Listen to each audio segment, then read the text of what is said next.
Olá, assombrados! Eu sou Ana Paula e vou contar um relato para vocês neste Tipo ao Vivo de hoje. E aí, tudo bem? Eu espero que esteja tudo bem. Já vou pedindo para você deixar o seu like neste vídeo e não se esqueça de fazer aquela visitinha à nossa loja virtual, a lojaassombrada.com.br. Combinado? Então, beleza, te vejo na loja assombrada e fiquem ligados na caixa assombrada, hein? Bora então pro relato de hoje, que é este daqui. Sempre fui médium? Vamos ver. Olá, Ana e assombrados, nem adianta colocar o meu nome, pois eu serei chamado de fulano. É verdade. Eu sou um consumidor assíduo do seu canal há muito tempo e te trago o meu relato. Observação. Como de costume, todos os nomes estão trocados. De nada. Obrigada. Bom, minha infância. Minha família é composta por 5 pessoas. Meu pai, que chamarei aqui de Pedro, minha mãe, que chamarei de Margarete, minha irmã, que chamarei de Isadora, e meu irmão, que chamarei de Henrique, e eu, que me chamarei aqui de Vitor. Desde a minha infância, lá pelos 6, 7 anos de idade, eu sempre via coisas, tipo vultos, tal, e por algumas vezes eu até ouvia também. A minha irmã sempre teve muitas bonecas, bonecas que eu amava brincar. Mas o meu pai, sempre que me via com alguma delas nas mãos, as tirava de mim e me entregava um carrinho ou uma bola. Mas não tinha jeito, eu sempre gostei mesmo das bonecas. Pra você ter noção, até hoje, sempre que eu jogo algum jogo, eu tenho como preferência personagens femininos. Ai, ai. Pois bem, dentre essas bonecas da minha irmã, tinha uma que eu mais gostava. Era uma boneca grande, que eu vou chamar aqui de Cibele. Uma boneca de uma apresentadora muito conhecida nos anos 90. Ela era linda, grande, cabelo loiro, um arraso. Eu brincava que nós dois éramos apresentadores de um programa infantil, fazendo dos lápis de cor microfones. Ai, como eu era bestinha. Não, eu amava brincar disso também. Mas na época tinha um microfone também. Eu lembro, eu tinha um microfone da Xuxa que acendia o narizinho, sabe? Tinha uns cabelinhos do lado. Gente, eu amava aquele microfone. Ai, então, acho que todo mundo já brincou assim um dia. Pelo menos quem era ali dos anos 80, 90. Bom, onde morávamos era uma casa que chamamos em São Paulo de sobrado. Na parte de baixo ficava a sala, o lavabo, a cozinha e em cima ficava o quarto dos meus pais, o banheiro e o quarto meu e dos meus irmãos. Ana, eu me lembro que dormia com um cachorrinho de pelúcia, que vou chamar aqui de Ted. Esse cachorrinho eu ganhei já fazia um tempo. Esse cachorrinho eu ganhei fazia pouco tempo. De uma vizinha, de parede ali, onde quase diariamente eu brincava com a filha dela, que vou chamar aqui de Daiane. Eu amava esse cachorrinho, pois sempre quis ter um de verdade, mas minha mãe nunca quis ter animal de estimação. Essa vizinha que morava na casa ao lado tinha uma varanda que se conectava com a varanda do quarto da minha mãe, separando-as ali por uma mureta. Um certo dia eu cheguei da escola, esperei os quartos ficarem vazios, peguei a Cibele e corri para a mureta, chamando a Daiane para a gente brincar. A Daiane apareceu, me chamou para brincarmos no quarto dela, onde ela tinha muitas bonecas também. E também tinha giz de cera, lápis de cor e vários álbuns para colorir. Conversamos, brincamos, colorimos, até que a dona Regina, mãe da Daiane, chamou a gente para lanchar. Ana, quando eu estava saindo do quarto, eu tinha visto algo muito rápido passar por mim e adentrar o quarto da Daiane. Mas eu não voltei para ver. Comemos e quando voltamos da cozinha para o quarto, a Cibele estava em pé, numa posição de pernas abertas, como se estivesse caminhando, mas estava fixa, parada nessa posição. Eu gelei quando eu vi, porque quando saímos do quarto, a Cibele estava deitada no chão, jogada assim, sabe? Nós não mexemos nela. Eu tenho certeza. A Daiane também achou estranho. Eu só pensava em ir embora, mas eu sabia que teria que pegar a Cibele para levá-la para casa, né? Mas e a coragem? Pois bem, tive coragem, peguei ela pela mão e quando a toquei, eu senti o meu corpo arrepiar. mas somente o lado esquerdo. Eu não sei se foi pelo fato de eu ser canhoto, sei lá. Uma observação curiosa aqui. Hoje eu penso que o criador de Toy Story deve ter passado pela mesma experiência que eu para ter criado aqueles filmes. Vai saber. Bom, pulei a mureta, voltei para casa, vigiando para ver se havia alguém, principalmente o meu pai.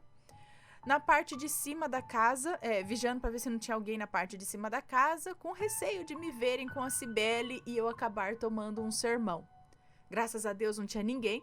Deixei a condenada lá em cima da cama da minha irmã e desci para a sala, a fim de jogar um pouco de Sonic com o meu irmão no videogame.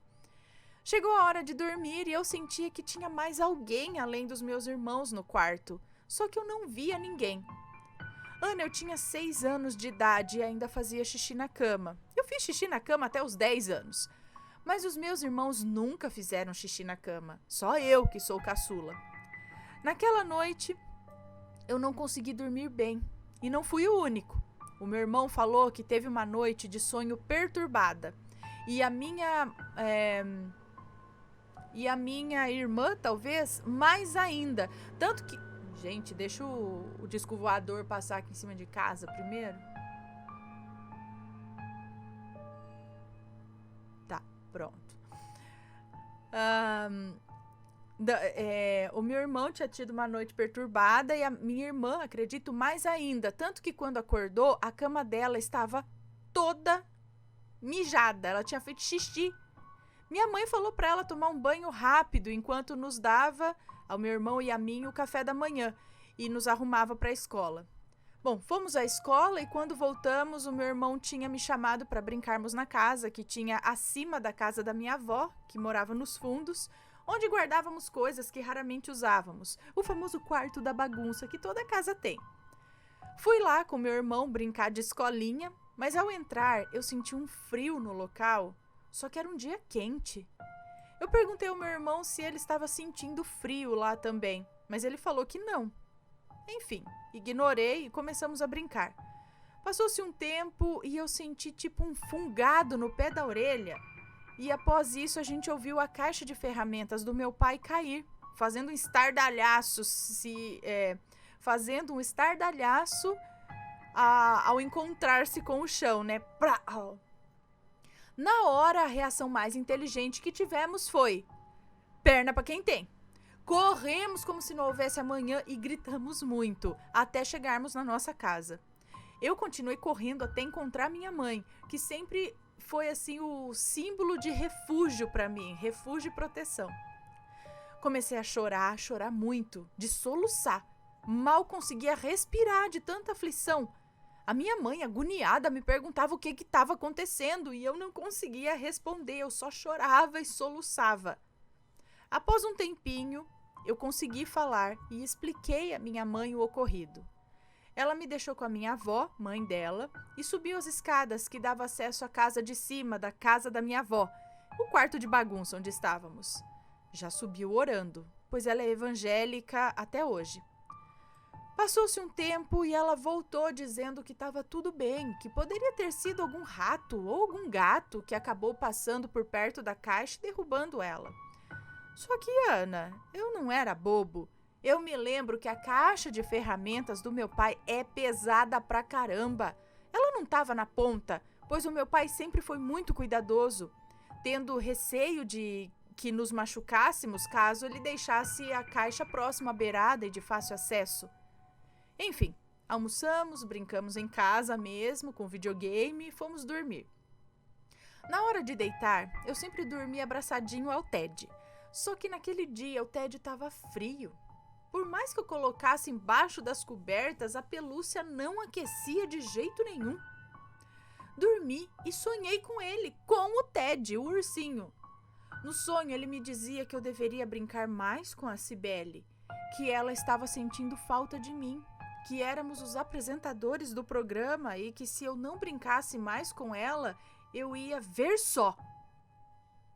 Tipo uma ameaça. Eu acordei me lembrando da conversa com o Ted e fui para a escola. Voltei para casa e não quis mais que o Ted ficasse na minha cama. Então eu deixei na cômoda de roupas ao lado da cama. Corri para chamar a Daiane e brincamos a tarde inteira na varanda. Na hora de dormir, a minha mãe foi me entregar o Ted, quando me aninhou e eu falei que eu não queria mais dormir com ele. Minha mãe achou estranho e questionou o porquê da minha decisão, e eu expliquei para ela o que tinha sonhado. Ela me disse que isso era coisa da minha cabeça, mas mesmo assim eu não quis dormir com ele, pedindo para ela jogar ele fora até. Ela falou que não ia jogar, pois foi um presente, e presente a gente guarda com carinho. Então eu falei para ela deixar o Ted na cômoda, e ela deixou. Oramos para dormir e eu apaguei de sono. Dormi muito bem aquela noite, só que quando eu acordei, adivinha quem estava me encarando do meu lado quando eu abri os olhos? O cachorro maledito do Ted, Ana. E eu já logo comecei a gritar. A minha mãe questionou o que havia acontecido e eu expliquei que eu abri os olhos e o Ted Bunty, o maldito, estava me encarando. Ela perguntou aos meus irmãos se alguém tinha posicionado o cachorrinho ali e eles negaram. Ela achou muito estranho aquilo e foi questionar com a Regina onde foi que ela comprou aquele cachorrinho. Onde a Regina disse que ela tinha comprado no bazar da igreja e sabia que eu gostava muito de cachorros, então ela lembrou de mim e comprou. Mas questionou por que a minha mãe estava perguntando, né? Minha mãe tinha dito a ela o ocorrido e ela disse que na casa dela, ultimamente, também estava acontecendo umas coisas estranhas e ela estava tendo noites difíceis para dormir. A minha mãe foi logo tratando de dizer a Regina que agradecia muito pelo carinho em dar o Ted para mim, mas que ela ia se desfazer do presente, pois não sabíamos a procedência. A Regina falou que ela estava certíssima e que também ia se desfazer de uma boneca que tinha comprado para Daiane na mesma caixa que pegou o Ted. Pois foi exatamente isso que a minha mãe fez. Jogou o Ted no lixo e eu nem fiquei triste. Afinal, eu ficava com medo real daquela pelúcia. Só que mesmo sem o Ted, eu sentia uma presença dentro do meu quarto. Lembra o que o Ted disse? Que era para eu brincar com a Cibele e que se eu não fizesse isso eu ia ver só? Pois bem, chegou a hora de dormir e eu tive um sono agitado. E quando acordei, Ana, eu não conseguia me mexer. Eu tive o que muitos conhecem como a paralisia do sono. A única coisa que eu conseguia mover era a minha visão. E lá, no canto do quarto, eu vi, Ana, eu vi um ser estranho. As luzes apagadas. Parecia um bicho de olhos amarelos que estava em pé, levantado. Os olhos dele estavam fixos em mim. Eu fiquei com muito medo. Eu queria gritar e não conseguia, e a única coisa que eu conseguia fazer era chorar. Mas só as lágrimas escorriam, nem a garganta obedecia. Passou-se um tempo e ele apontou para a cama da minha irmã, que estava dormindo. Até hoje eu não sei se ele apontava para minha irmã ou para Cibele. Eu só sei que após um tempinho a minha irmã acordou e acendeu a luz. Quando ela fez isso, ele sumiu. Quando ela fez isso, ele sumiu. A besta fera do apocalipse, como eu chamava. Minha irmã foi ao quarto da minha mãe e disse que tinha feito xixi na cama de novo. Minha mãe, chegando ao quarto, viu que eu estava acordado e chorando, só que sem emitir som. Ela começou a me chamar. E como eu não respondi, ela me pegou nos braços e me saculejou, me chamando pelo nome e gritando pelo meu pai. Quando meu pai chegou, ela me entregou para ele e ele fez a mesma coisa que ela, só que eu estava mole, eu não conseguia me mover. Passou algum tempo e as minhas funções voltaram. Aí eu chorei muito. Criança chorona? Quando para ela contei para ela o que eu tinha visto e a minha mãe tratou logo de agarrar a Cibele pelos cabelos e tacar no meio da rua, sem dó nem piedade. Mandou todo mundo abaixar a cabeça e assim começamos a orar. Quando acabou a oração, eu acabei dormindo na cama dos meus pais, entre eles, e a minha irmã dormiu na minha cama.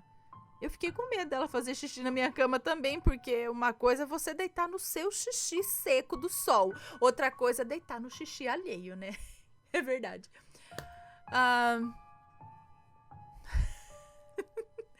Depois desse dia, eu não me lembro de ter sido atormentado mais durante a minha infância.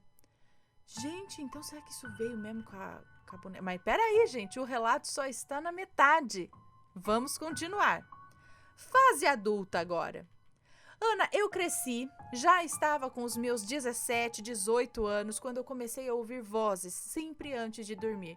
Só que, por incrível que pareça, essas vozes sempre me falavam de alguém que estava falando de mim pelas costas. Vozinha futriqueira, né? Fuxiqueira, futriqueira. Mas eu não reclamo não, porque sempre que eu ia atrás, era batata, o babado era certo. As pessoas envolvidas sempre me questionavam, como você sabe disso? Quem te contou isso? E eu só dizia, não tente esconder nada de mim, porque eu vou ficar sabendo. Até hoje é assim, e a minha mãe odeia isso, porque, devido à sua crença, ela diz que isso não procede de Deus, essas coisas sobrenaturais aí, enfim. Quando eu tinha uns 26 anos, 27, por aí, eu comecei a fazer academia e fiz amizade com o instrutor, que hoje é muito meu amigo, tanto que fui padrinho de casamento dele. E acabei fazendo uma amizade babadeira com a atual esposa dele, que morava na minha rua, e eu nunca soube. Até porque, por mais que eu morasse nessa rua desde os meus 11 anos, até hoje eu não conheço todo mundo. Sem contar que a minha rua é enorme. Pra você ter noção, a minha rua é tão grande que tem uma rodovia que a corta. Então já viu, né? Eu não sou a nega do leite pra saber da vida de todo mundo e vivo mais em casa do que tudo.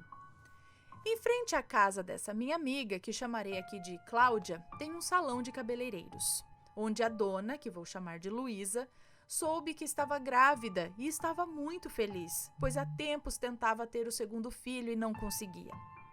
Quando fui visitar minha amiga, ela estava em frente ao salão, conversando com a Luísa, que dizia estar mega empolgada e feliz pela gravidez. Eu dei um abraço nela, felicitando-a pelo novo bebê, mas ao abraçá-la, na hora, eu senti um grande mal-estar. O dia era quente, mas eu senti frio e tive a sensação que a minha pressão estava descendo. Eu falei para minha amiga para a gente ir para a casa dela, pois eu estava meio que passando mal. Ao chegar na casa da Cláudia, eu sentei na cadeira e ela me deu um copo d'água. Passou uns 2 dias e a Cláudia me ligou, falando que a Luísa tinha perdido o bebê dela. Dizendo que, muito provavelmente, quando eu a abracei, o bebê já não tinha mais vida dentro dela. Que eu tinha sentido foi isso. Ana, eu fiquei em choque. Em casa, vira e mexe eu tinha desavenças, muitas discussões, pois a minha mãe é um pouco complicada de lidar. Ela é do tipo imperialista, aquela que gosta de dar ordens e que tudo deve ser feito na hora que ela quer. Então já viu, né? É briga na certa, porque na minha família somos todos de personalidade forte e o mais novo sou eu. Hoje eu tenho 32 anos de idade. Antes eu era mega estourado. Qualquer coisa eu explodia, dependendo da situação, né? Chegando até a partir para as vias de fato. Teve uma vez que durante as muitas discussões dentro de casa, entre minha mãe e eu, na verdade entre minha mãe e meu irmão na cozinha, eu estava na sala assistindo TV. E eu comecei a ver vultos. E o meu lado esquerdo do corpo começou a arrepiar. Comecei a sentir uma presença estranha. Aí eu fui até a cozinha e disse: gente, por favor, parem com essa discussão, pois não vai levar a lugar nenhum. Mas ninguém quis me ouvir. Eu comecei a sentir que algo queria tomar conta do meu corpo. Só que eu fiquei tão emputecido, ai, desculpa a palavra, mas que eu falei mentalmente: se você quer, agora você vai entrar. Então eu parei de lutar contra aquilo, o que, sei lá, queria me possuir, e deixei que tomasse posse de mim. Eu não me lembro o que tinha acontecido, mas quando eu voltei a ter posse do meu corpo, eu tinha a sensação de que tinha apanhado muito, pois eu sentia dores no corpo inteiro. Meu irmão tinha me dito que eu entrei na cozinha, peguei uma frigideira que estava no escorredor e fui para cima deles com tudo. Ele não soube como, mas conseguiu me segurar com muito esforço, pois ele é mais forte do que eu. Só que naquele momento eu estava com uma força descomunal. No entanto, ele gritou pelo meu pai para que o ajudasse a me segurar e que eu falava com uma voz muito diferente da habitual. Lembro-me que me deu uma súbita vontade de chorar e aí eu abri o berreiro. Olha, foi uma sensação horrível que eu nunca mais quis ter na vida. Outro caso que ocorreu quando eu fui à casa de uma amiga, que vou chamar aqui de Thaís, de um amigo que chamarei de Álvaro, que eu tive no... Outro caso me ocorreu quando eu fui à casa de uma amiga e de um amigo, da Thaís e do Álvaro, amigos que eu tive no trabalho. Fomos à casa da Thaís numa sexta-feira, após o trabalho, para socializarmos um pouco, o que era habitual. Quando chegamos, o filhinho mais novo dela já correu e me abraçou, dizendo: "Tio!" Eu o peguei no colo, brinquei um pouco com ele, até irmos à cozinha para preparar os comes e bebes. Eu estava sentado à mesa, de frente para a janela, e eu comecei a ver vultos passando pela janela. Eu avisei a Thaís que eu estava vendo os vultos, e ela me disse que podia ser por conta dos vizinhos de parede dela, que são a família do ex dela e pais das crianças. São a família do ex dela e pai das crianças, acho. Eles mexiam com magia negra. E disse que uma vez, quando estava colocando as roupas no varal, encontrou um pé de galinha na bacia de roupas. Ana, eu não sou chegada à bebida alcoólica, mas o meu amigo tinha feito um saquê de morango que ele disse que estava muito docinho e fraquinho. Eu disse que eu não queria beber, mas ele insistiu e eu acabei cedendo. Meu erro. Depois disso, eu só me lembro de ter acordado no chão do banheiro, todo molhado. O Álvaro me disse que tínhamos bebido. Eu tinha pedido uma... O Álvaro me disse que nós tínhamos bebido e eu tinha pedido uma calcinha vermelha para Thaís. Mas, gente, eu não faço a linha crossdresser, que são pessoas que curtem usar roupas íntimas oposta ao gênero ao qual se identificam. Nem sabia disso. Para pedir uma calcinha. Eu não faço esse tipo, não. E ela negou. Quando isso... acho que ela negou. Quando isso aconteceu, ele disse que eu fechei a cara quando ela negou trazer a calcinha. Eu fechei a cara. O filho dela, que estava no meu colo, olhava para mim e dizia: "Monstro! Monstro!"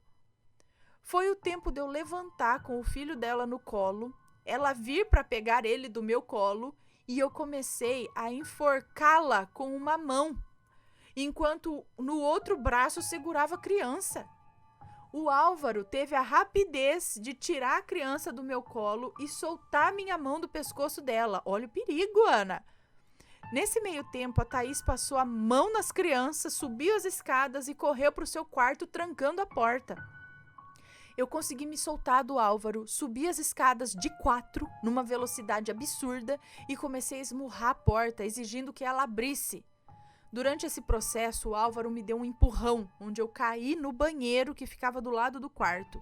Ele fechou a porta do banheiro e subiu em cima de mim, a fim de tentar me imobilizar, colocando os joelhos nos meus ombros.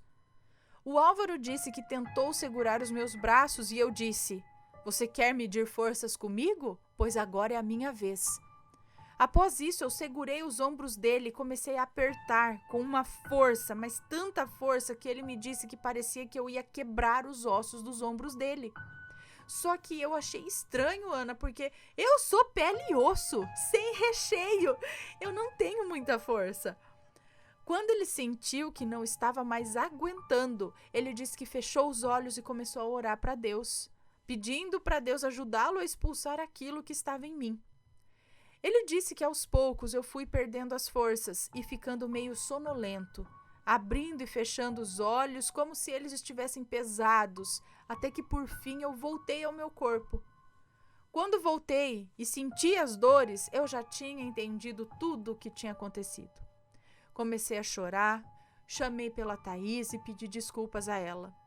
O filho dela, quando me viu, começou a dizer: "Tio, tio." Fiquei morrendo de vergonha, mas ela me disse para eu ter calma, que aquilo não era eu, que poderia muito bem ter sido obra dos vizinhos dela. Como estávamos exaustos, eu tomei um banho e acabei dormindo. Bom, Por volta dos 28 anos, o YouTube se tornou a nova TV e eu comecei a consumir muitos conteúdos da plataforma. O meu irmão tinha me mostrado um vídeo de um youtuber que hipnotizava famosos e aí começou o meu vício. Comecei a maratonar todos os vídeos dele, achando muita graça, mas duvidando que aquilo era real. Na minha cabeça era tudo combinado. E eu pensei, só acredito vendo. Mas eu vendo, eu não acredito. Comecei a pesquisar sobre cursos de hipnose, pois eu fiquei excitado em querer participar daquela experiência, para ver se de fato era real. Consegui encontrar um professor que disse fechar uma nova turma de hipnose, mas que era de Campinas e eu sou da capital de São Paulo. Mesmo assim, mexi os meus pauzinhos e fui a Campinas. Quando eu participei da experiência, não é que o negócio deu certo? Eu alucinei a ponto de ver na minha frente a Cher e a minha rainha imperiosa Beyoncé, Ana. Eu me tremia tanto, mas tanto, que eu pensei que eu ia morrer quando a vi. Depois dessa experiência, comecei a me aprofundar e fazer cursos atrás de cursos de hipnose.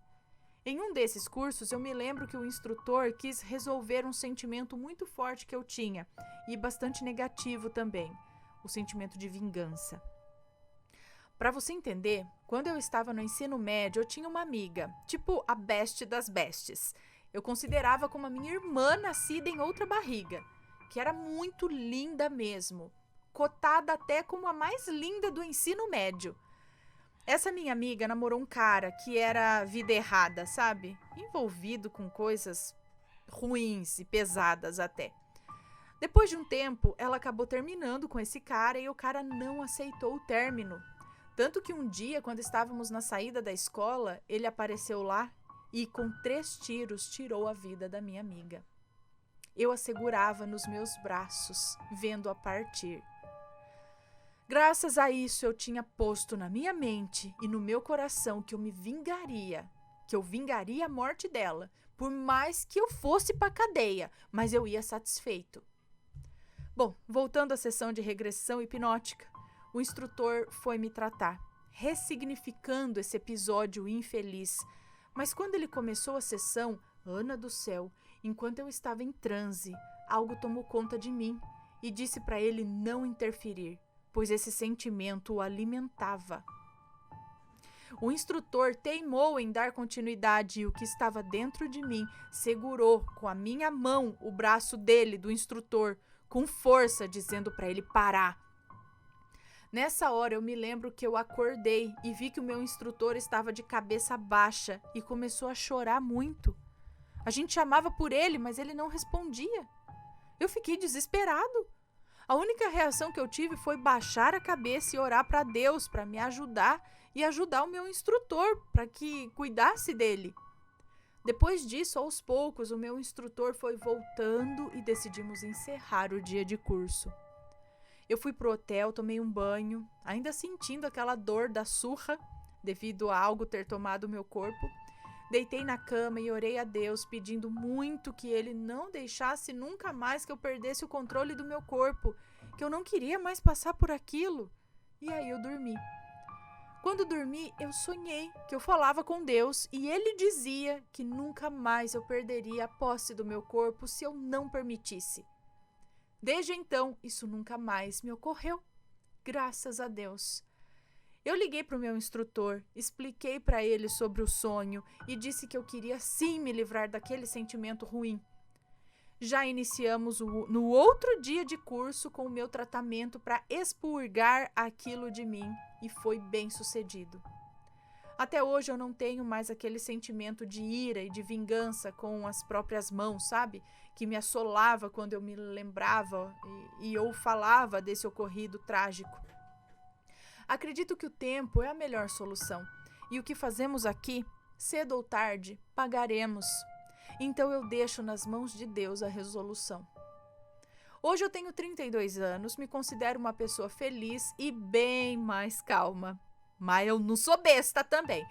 Me especializei na área de hipnoterapia e procuro ajudar as pessoas que sofrem de queixas psicossomáticas através da hipnoterapia clínica.